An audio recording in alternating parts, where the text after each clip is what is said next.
For this second video lecture in Chapter 3, we're going to talk about some of the external structures of bacteria. And the first one that we're going to discuss are flagella. Okay, so one thing to keep in mind right away, if you haven't read this already in your textbook, not all bacteria have flagella. When they do, some may have only one. So a flagellum is singular, and this is a bacterial cell. This is an electron microscopic image, much more magnified than what we can do with a typical light microscope in the laboratory. So sometimes they may just have one, that's called a flagellum. And then here's a bacterial cell over here that has a tuft of several flagella with an A on one end. And this one has a flagellum on one end and a flagellum over on the other, and this one has several of them surrounding the surface. So not all bacteria have flagella. And then the ones that do, they can be arranged in different ways. But typically they're used for motility, and they are rotating structures that help propel the cells through a liquid environment. All right, what's the clinical significance of flagella? Well, if you think about it, microorganisms that make us sick need to be able to penetrate into deeper tissues of the body. And so bacteria that have flagella may be able to migrate through the barriers, like the skin and the mucous membranes that line internal cavities, and allow those to invade the body more deeply. And then in other cases, we'll talk a little bit more later in the semester, there are some situations where flagella are also used for attachment, so they can help bacteria attach to surfaces. So it's kind of a multitasking type structure in some cases. All right, this is a figure from your textbook which is showing you the overall composition of a bacterial flagellum. Now, you may have studied flagella before in anatomy and physiology, and one thing I do want to point out to you guys is that bacterial flagella are not composed or not built the same way as eukaryotic flagella. And of course, our cells fall into the eukaryotic cell category. So there are some differences between the two. Like you may have learned that the flagella on sperm cells whip back and forth. That's how they propel a sperm cell forward. And bacterial flagella don't do that. They actually rotate like a propeller. All right, so a flagellum has a long extended portion. That's called the filament, like you see right in here. And that is built from proteins that are called flagellin proteins. So there's a whole bunch of flagellin proteins connected together, kind of like bricks, and that makes the filament. And then there's a hook area, which is built from some different types of proteins, and that is attaching the filament to the surface of the bacterial cell. So this is the bacterial cell envelope or cell surface, where you have some different layers there that we're going to be learning about. And then there are some, there's a rod portion of the flagellum where it sticks down through the bacterial surface into some ring structures that help anchor it there. And some of those rings are in the cell membrane, some of them are in the bacterial cell wall that we'll be talking about later. And all of these things are built from proteins, organic macromolecules, which is pretty amazing. You think you've really got a machine here that is built from molecules, proteins, that allows bacterial cells to move around. So this whole arrangement, again, allows a 360-degree rotation. It's going to take a lot of energy to make that happen. That energy comes from our favorite fuel molecule, ATP, to allow these flagella to spin. All right, so the spinning motion of flagella can be either counterclockwise or clockwise. And as this diagram is from your textbook is showing you, when flagella are rotating in a counterclockwise direction, that causes the bacteria to make runs or straight motions forward. If they rotate them in a clockwise direction, they tend to stay in place and make tumbles. And what they're showing you down in here, now this is mentioning peritrichous flagella, which all that, I mean, peri is like perimeter, around the edge of something. And that's just a term. Trichous refers to flagella. Peritrichous means you've got flagella surrounding the whole surface of the cell. I'm not going to expect you guys to learn all of that terminology. Just be aware that different bacteria that have flagella have different ways in which they're arranged. But they're showing you that this bacterial cell, which actually has flagella all around the surface, when those are rotating in a counterclockwise direction, they kind of cooperate with each other to help propel that cell forward. And again, that's called making a run when it does that. So tumbling, you just kind of stay in place. Running, you're moving in a certain direction. All right, and then these terms down here, chemotaxis versus phototaxis. Well, what causes bacterial cells to make runs or versus tumbling? All right, so if there are chemicals that are attractive to the bacterial cell, which cause the bacterial cell to make more runs, that is called chemotaxis. You're like following a chemical trail of breadcrumbs. Chemotaxis. So it is taxis and not taxis. So let's say you got a bacterial cell in a watery environment and there's some glucose around. Okay, so that glucose, those glucose molecules will bind to receptors on the surface of the bacterial cell. And in response to that, the bacterial cell is like, hey, there's some glucose nearby. Let me run towards the glucose. So the flagella will rotate in a counterclockwise direction. Or I guess the current thinking is that tumbling is inhibited, which allows the bacterial cell to make runs instead of doing tumbles. But movement towards a chemical molecule is called chemotaxis. Movement, guess what phototaxis refers to? If you think about photosynthesis, photo in biology refers to light. So let's say you are a photosynthetic type of bacteria. There are bacteria that also do photosynthesis, so they capture energy from sunlight and use that to manufacture as the energy source for manufacturing their own building blocks and nutrients. So if you are a bacterial cell living in a lake somewhere and there's sunlight coming into the water above you, you need access to that sunlight. So those types of bacteria may make more runs toward the parts of the lake where there's more sunlight. So that would be called phototaxis in that particular case. All right, here is now you might have to look at this in the embedded PowerPoint on Blackboard to see it more clearly, but this is a YouTube video which is showing some actual, it's going to come up here. There we go. So these are some bacteria being observed with a light microscope in the laboratory, and you got one here in the center that's just kind of randomly tumbling there. So its flagella are spinning in a clockwise direction. And then you can see some others that are making runs across the screen. So their flagella are rotating in a counterclockwise direction. And that one, that kind of looks like a snake or some kind of monster that just went by on the screen. Looked like those were at least two bacillus-shaped bacteria that were connected with each other and moving along together. But you can see lots of the running going on there on the screen. So these things can move pretty fast compared to their small size.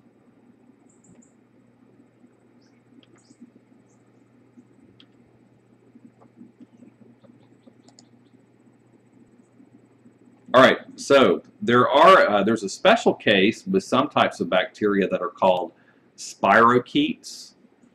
And so spirochetes are special types of spiral-shaped bacteria. Now, if you remember on the last video lecture, we talked about how spiral-shaped bacteria are called spirilla. And some spiral-shaped bacteria are very rigid. So if they have a shape like that, they're just always in that shape. They're not really very flexible. But then others, the spirochetes, are actually flexible. So if you think about like a coil that can squish down and open up, they're more like that. And they also make a special type of spiraling motion that gives them motility. I don't think I've pointed out that word, motility.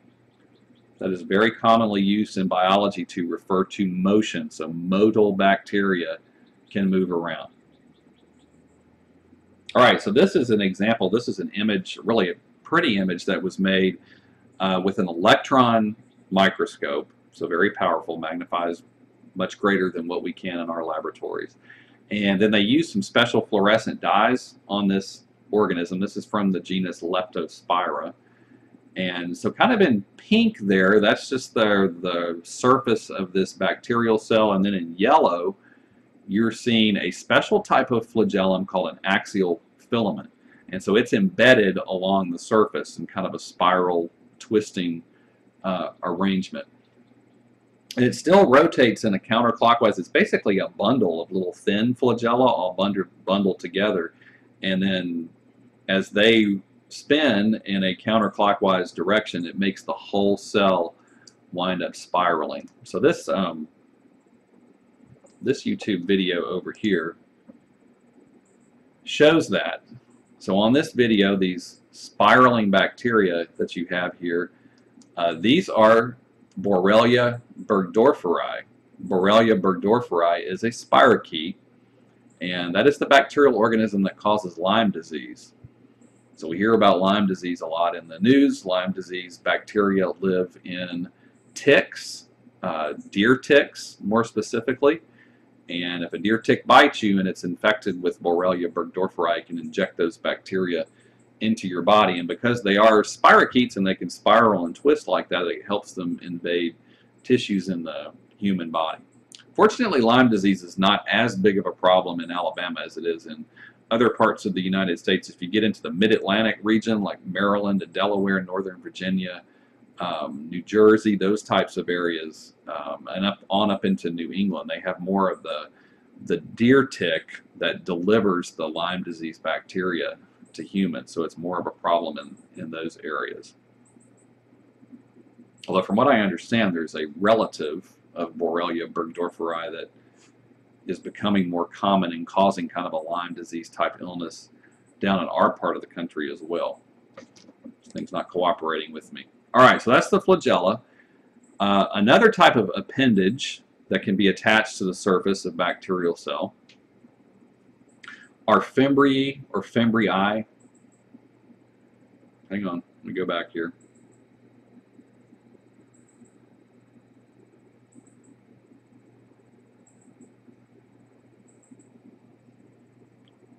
Fimbriae or fimbriae.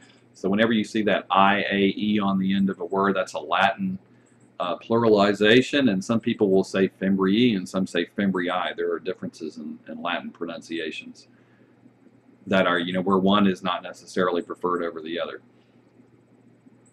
And another term for these are pili. And so traditionally these were considered to be different structures. Later it was discovered that they're built from the same proteins, and so now some sources will use those terms interchangeably and some don't, so just keep that in mind. All right, so you got an electron microscopic image of some bacillus-shaped bacteria. These are E. coli cells, good old E. coli. And all those little spikes on the surface that you can see, those are fimbriae or fimbriae. Those generally occur on bacteria that are classified as gram-negative, which you guys will be learning about that here in the lecture videos, in your reading in Chapter 3. And then also you'll have virtual laboratory activities on doing the gram stain. So you'll be hearing the terms gram-negative and gram-positive a lot as you move through microbiology. So these structures are generally used for attachment or adhesion to some type of surface, and they're built from proteins that are called pilin proteins. And we'll take a look at a little bit more of that on the next slide. There's a special type of pilus that's used for conjugation. And conjugation kind of sounds like mating, but bacteria don't truly mate with each other. But some bacteria, and the ones that do this are in that gram-negative category, are able to use a special type of pilus to transfer some of their DNA, some of their genetic material over to another bacterial cell, and that process is called conjugation. Here's a diagram that you may have already seen in your book, another electron microscopic image, and they're showing you've got some rod-shaped bacteria right here and right here. Little smaller spikes covering the surface are fimbriae, so those are going to help those bacteria attach to a surface. And then you got some longer ones, like right there and right there, and those are pili, and you can notice those are connecting from cell number 1 here to cell number 2 over here. And again, those are special tubes through which some DNA can be transferred from this cell over to this one. And that process, when that happens, is called conjugation. And we're going to learn more about conjugation when we get to Chapter 8 and cover microbial genetics in more detail. All right, so what's the clinical significance of this? All right, so here's another diagram. We got kind of a oval-shaped bacterial cell here. Not really a coccus, not really a bacillus, so that can actually be called a coccobacillus. There's a lot of diversity with bacteria and their shapes. What they're trying to show you here, these are fimbriae or fimbriae, and if you blow one of those up, most of that are repeating units of pilin proteins. But then on the tips, they're going to have something on there. Could be more amino acids. Proteins are built from amino acids. So you could have a unique combination of amino acids there that specifically attaches to some surface in the human body, or it could be some sugars in some way. It could be chains of sugars that also, based on their three-dimensional shape and so forth, allow those features to attach to some surface in the human body. It doesn't have to be in the human body. A lot of bacteria don't care about the human body. They want to attach to surfaces elsewhere out in the world. But anyway, typical fimbriae are built from pili, and then on their tips they have unique features called adhesins. And those adhesins will allow them to attach to specific surfaces. All right, so let's think of an example. One good example I can think of right away. Neisseria gonorrhea is the organism that causes the sexually transmitted disease gonorrhea. Well, guess what? That organism has fimbriae that covers its surface, and the adhesins on the tips allow it to attach to the lining of the reproductive tract, especially in the urethra in males, but then also along the vaginal lining in females as well. And that's important for that organism, because if it wants to remain in your body and successfully multiply, it needs to stay in place. All right, interestingly, so toward the end of the semester, we'll be studying the immune system.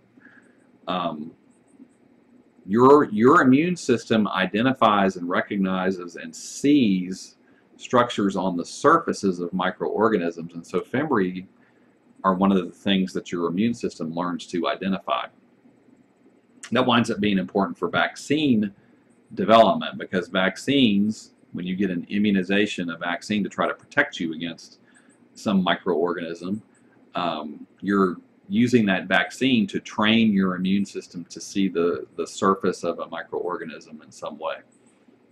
Interestingly, here's something that's kind of interesting. Some organisms have these pili fimbriae on their surface when they first invade the body and attach to a tissue, but later they get rid of them. All right, so cells are active, they're metabolically active, they build all of their own parts. So you got to build these fimbriae if you're going to have them on your surface. You got to make those proteins and stick them up there on your surface, and they don't last forever. Eventually they're going to go away, so they have to be constantly replaced. So what's in it? Can you think of an advantage? You know, why would a bacterial organism want to have fimbriae on its surface but then get rid of those later? And if you think about what we just talked about, the fimbriae are helping those cells attach, stay in place so they don't get flushed out of the body. You know, if you're attached to if you're in the urethra of the human body, you're going to get flushed out by the urine stream pretty easily. So you need something to help you stick and stay in place.